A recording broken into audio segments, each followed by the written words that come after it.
introduce our featured speaker today. Her name is Adriane Juarez, and she is the director of the Park City Library. Prior to Park City, she has had a distinguished almost 30-year career, which she looks way too young to have had, with the Salt Lake City Public Library. She received her master's degree in library science from Emporia State University and serves as a national faculty member. She was the ESU School of Library and Information Management Utah Regional Director, which is a mouthful, for 7 years, helping students realize their career dreams in library science.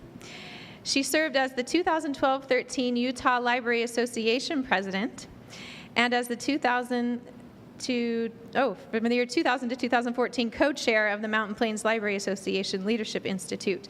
So it sounds like she has her hands full. She completed her MBA with Westminster College in 2015 and founded the Salt Lake Wasatch chapter of Room to Read in 2012, and she is a believer in their important mission statement: world change starts with educated children. And I am a believer in that too. So please welcome Adriane Juarez.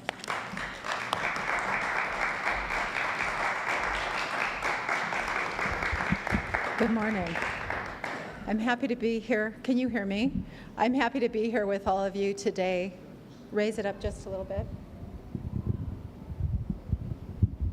Oh my. Oh, here probably. There we go. How's that? A little better? Yeah. Great. Well, thank you for the nice introduction, Angie. When I got invited to come, I was so honored, and I'm happy to be in this beautiful setting with all of you. And it was so nice to have Amanda talk about literacy and the importance of reading, because it leads so nicely into what we're talking about today. We know that libraries and literacy, the ability to read, does help us gain empathy with others in the world. It helps us achieve our goals. It helps us think and live and become the best selves that we can be, so that we can contribute to our communities and to the world. So I'm going to talk a little bit about Room to Read today and share with you the mission of world change starts with educated children. And I have a slideshow. First of all, thanks to everyone who helped the technology work this morning. It was quite an adventure, but a group effort that worked out, so I'm very happy and thankful. I'm going to pull up my presentation, and then I'm going to come back to this, which is our national website.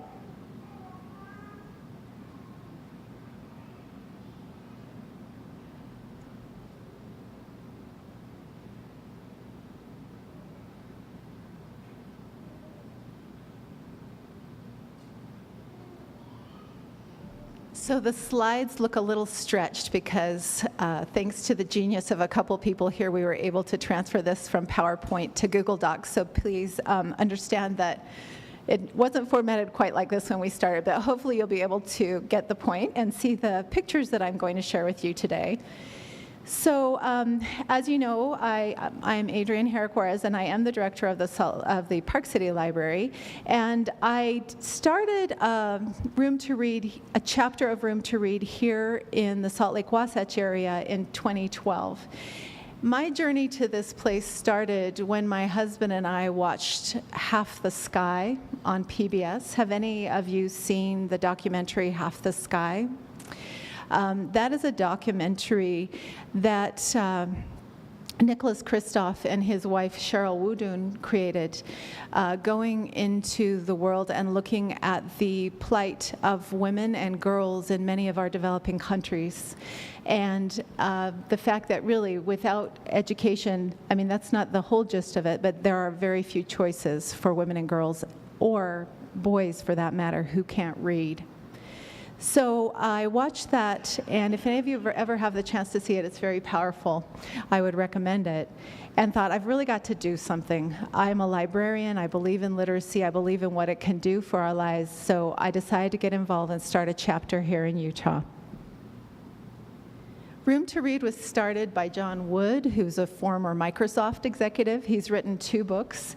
One is called Leaving Microsoft to Save the World, and one is called Starting Room to Read. You can pick those up at your local library. The way he started this nonprofit organization was on a trek to Nepal. He was a very high-powered, high-stress executive wanted to get away and do some soul searching and went on a long hike to Nepal. He was out on the trail and ran into the education minister for the country who said, "Can I take you to see one of our schools?" He took John Wood to a small school. Children were sitting on the ground with tablets, and he took them to the library in the school. It was 3 books. They were in English. They were adult-level books, which had been found on the trails and left by hikers. That was their library. That was what they had to work with. They had no other resources. And John said, you know what? I want to make a difference. I'm going to go home and I'm going to send you books. I want a library for these kids. And the education minister was very excited. This was just the very first step on this really important journey to what John Wood discovered would be a broad mandate to help raise literacy in developing countries. So he realized it was more than just books. It's also teachers and schools and school libraries and resource materials, because some of the countries in which he started to operate didn't even have print materials for the kids to learn from. A lot of their tradition was oral and getting books printed into people's hands. So he's now touched over 10 million children's lives in the world. He started this over 10 years ago, and I'm going to show you the website. So this is the logo. World change starts with educated children. And so let me just jump over to the website to show you the type of work they do.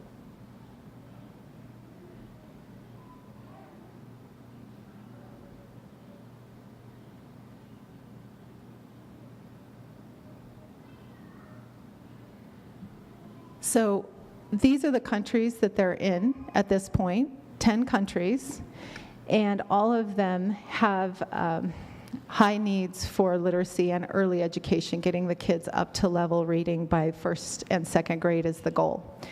And then beyond that, they have a girls' education program, which when girls hit secondary school, if they hit secondary school, they do support with communication, setting healthy boundaries, working with groups, setting educational goals, and they'll do interventions with the parents to help the parents realize the importance of educating their children as well. Just to share a couple statistics, literacy versus poverty. I can't read this one. So this statistic is 171 million people could be lifted out of poverty in the world if they had access to education. There have been over 9.7 million checkouts since Room to Read was started, of Room to Read libraries. And just this fact that healthier families, health comes with literacy. So if you can read, you have access to jobs, you have access to health care.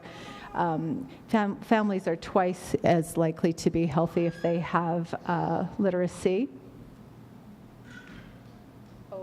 Children born to literate women are twice as likely to survive past age 5. That's the statistic. And I won't go too deep into the website, but I would encourage you to explore it on your own if you have time. It's really powerful. They have some stories from some of the students who've gone through the program. One story is a young woman in Cambodia. Her family were sustenance farmers. They actually burned her books twice because they couldn't afford to send her to school, and she snuck to school. And she's now a nurse. She's gotten 2 brothers through higher education, and she's now the highest earner in her family. They just didn't have the long-term vision because they were having a hard time feeding themselves. And Room to Read went and talked to the parents, and they were able to get them to support her. And there's so many remarkable stories that come out of this. But what I really wanted to share with you today was a trip that I just took. So I've traveled with Room to Read a couple of times. I've been to South Africa, and I just got back from Nepal, where I got to see the on-the-ground work for what Room to Read is doing. And just to let you know, Room to Read is a Charity Navigator 4-star organization. It's not an easy thing to get. They're very transparent. They look at statistics and evaluations. It's all on their website, so you can see clearly where the money is going, what they're using it for, and it's given them high esteem throughout the world.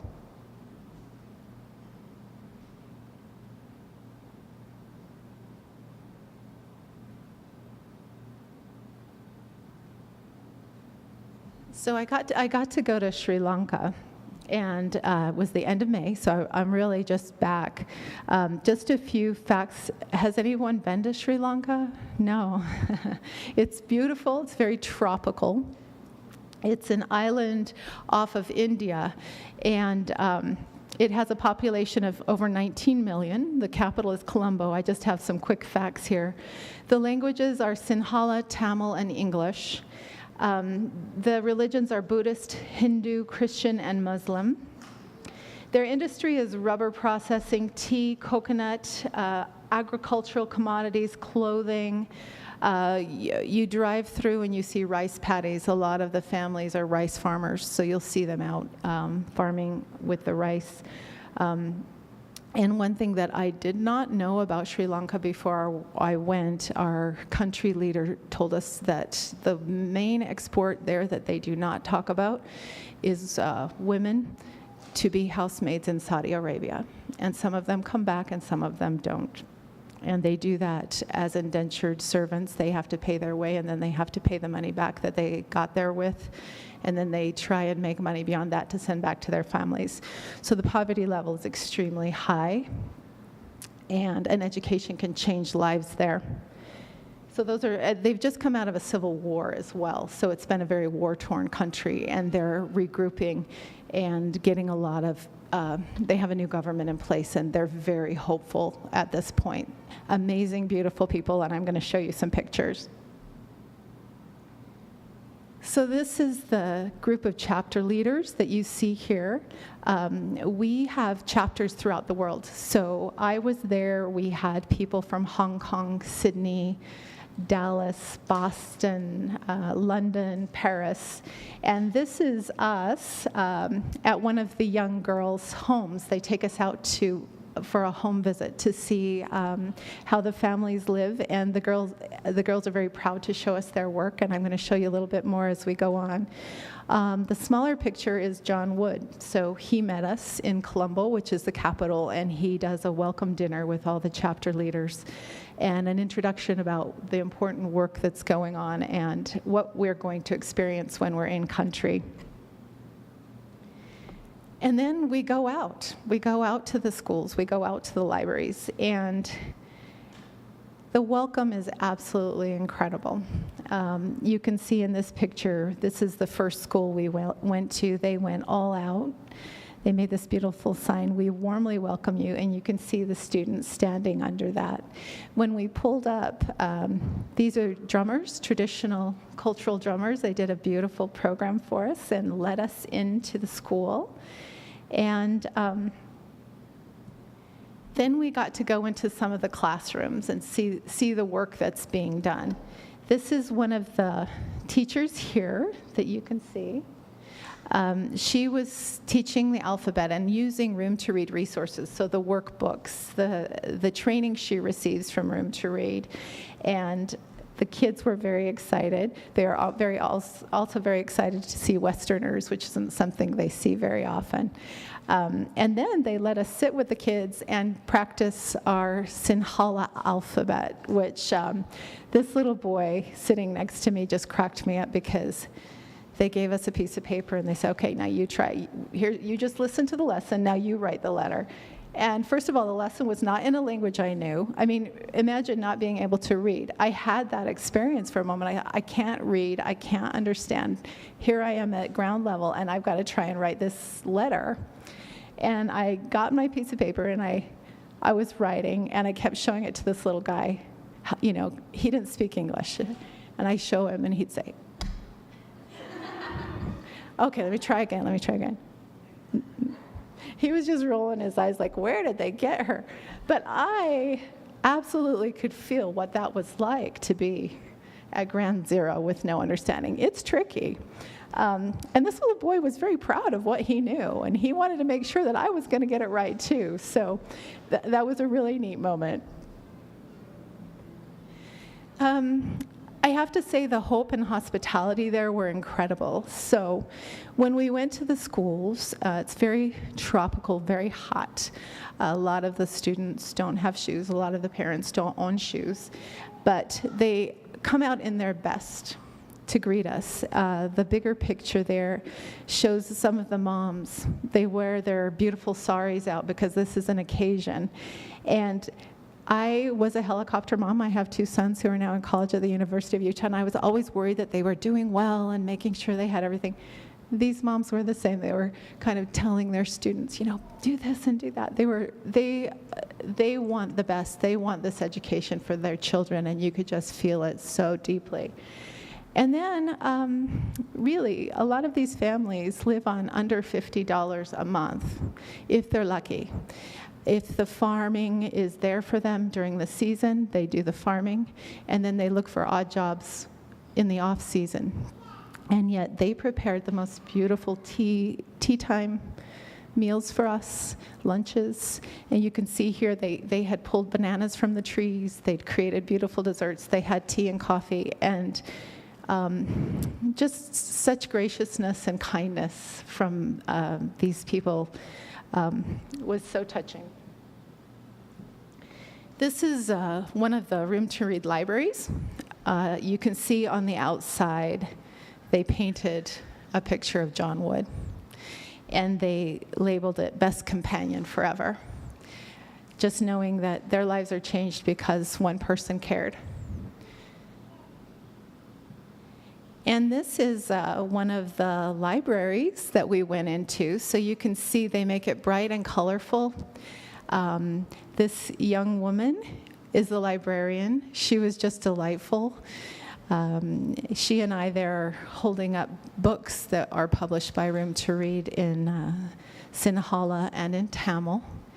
And when the kids come in, they learn literacy, they learn reading skills, they do activities, and they have a place they get to take these books home and check out books that they can then read to little brothers and sisters and have in their homes, which is remarkable.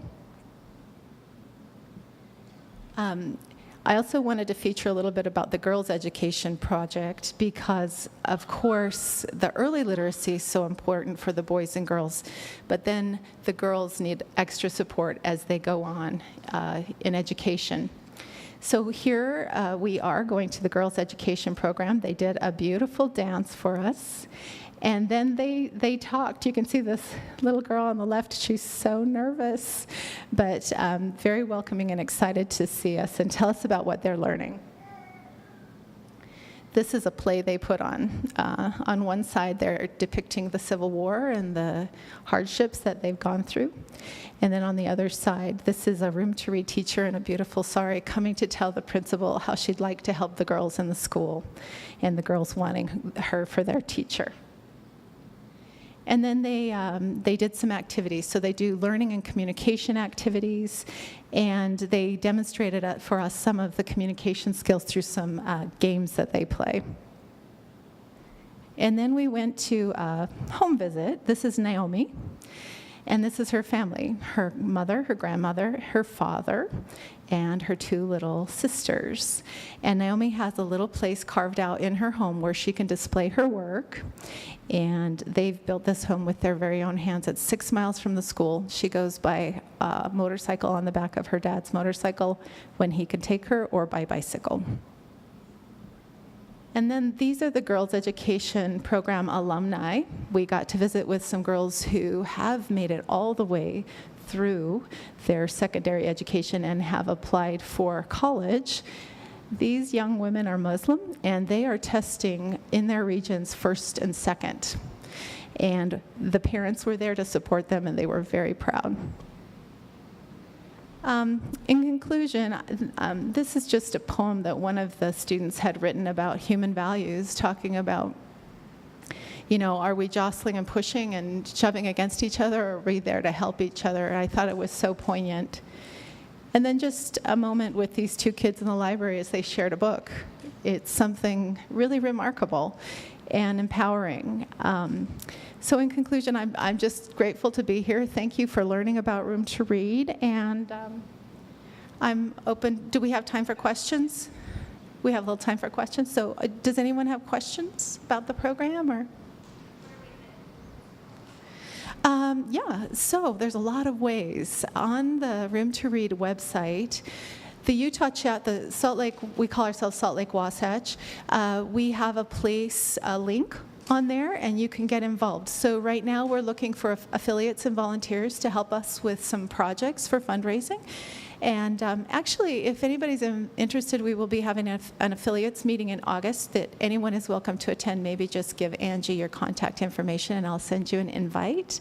In addition, at our chapter link, if you're interested in donating, there's a donation link there, and then the Utah chapter gets credit for setting goals and having our local people support the program. So that's another way to be involved. Thank you. Angie? It varies. So the Utah chapter, we've already built 2 schools in India. Some groups raise money and they want it set for a certain thing, either a teacher training or book publishing or a school. It is helpful for Room to Read to have undedicated funds so that they can put those where the need is greatest at that time, because it varies. So it just depends on the group what they want to raise money for. A girls' education program for a year is a $300 donation if you want to support a girl through the program. So there are things like that you can designate it, or you can let Room to Read put it where it's needed most. The financials, are they transparent? Very much so. They're on the website. I can go back to that. And like I was saying, so you can go through, you can see their financials, you can see everything is, they do research and they put out the reports, and it's a 4-star Charity Navigator rated nonprofit. It's not an easy thing to get, but any questions you have about financials, you'll find on the website. Other questions? Yes.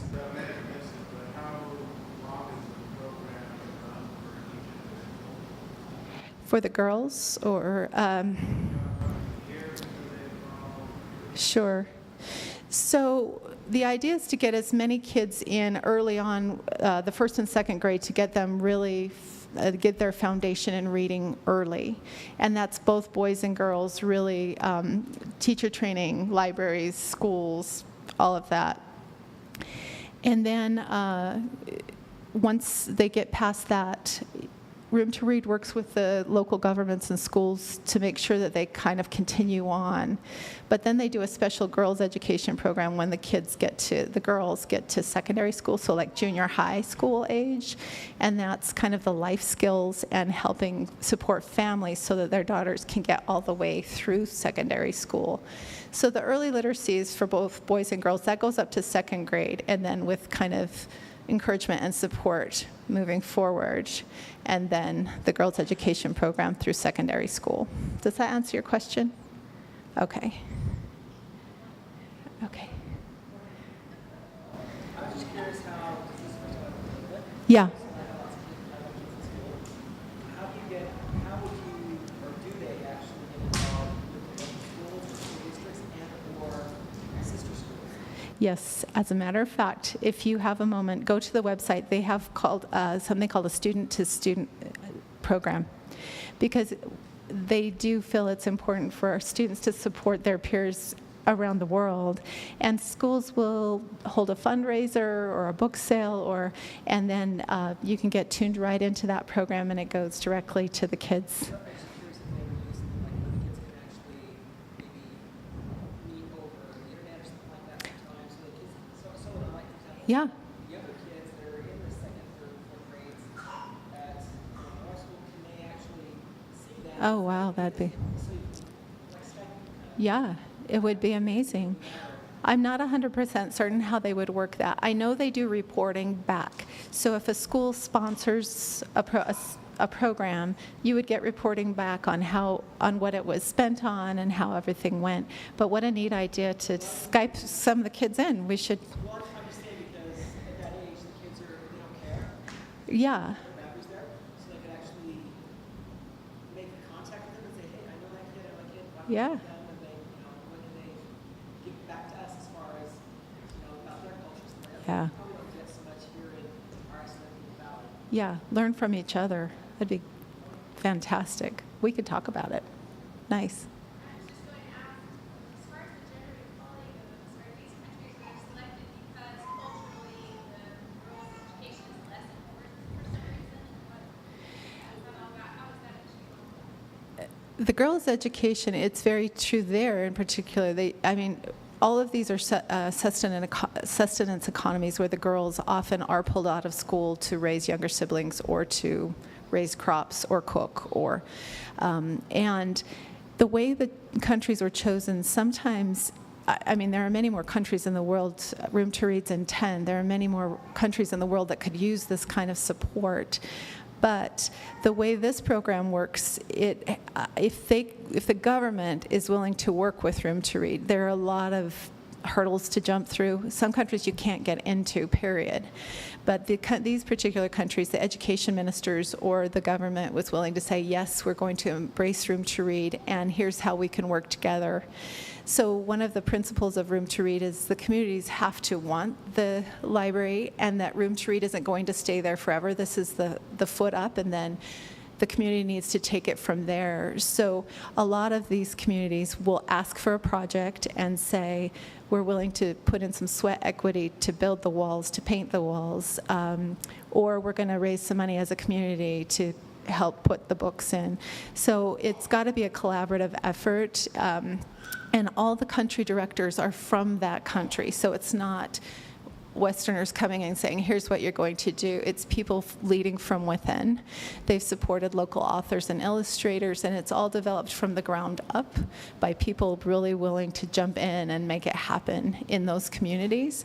So the way those communities were selected was really who would play and who would get involved. But they are growing. Any other questions? Okay, oh, yes. Was there, reporting on the outcomes, for example, who gets into more media profession, really changes their life? How long is that reporting go for? Like following the girls through life, essentially. They follow the girls, they communicate with them, and so they do know where that's taking those girls, and they do report out on that. If you go to the website, you'll see that there are some videos of the girls talking about it.